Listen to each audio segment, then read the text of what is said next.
Hey guys, quick public service announcement for anybody that's had damage during Hurricane Milton. If you are not aware of what a public adjuster is, you need to contact Adam at Horizon Public Adjusters.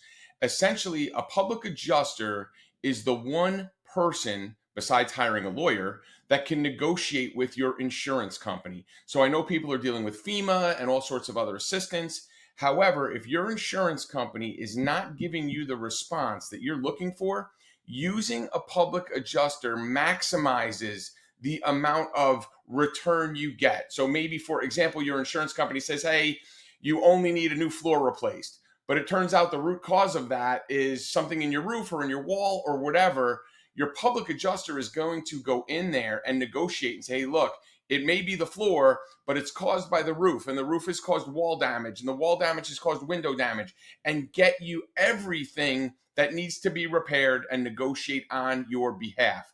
Do not go into a battle with your insurance company without having someone in your corner. And our guy, one of our incredible sponsors, Adam Cohen with Horizon Public Adjusters, is the person that you need to contact. His contact information will be in this post at the end of the video. Contact him today.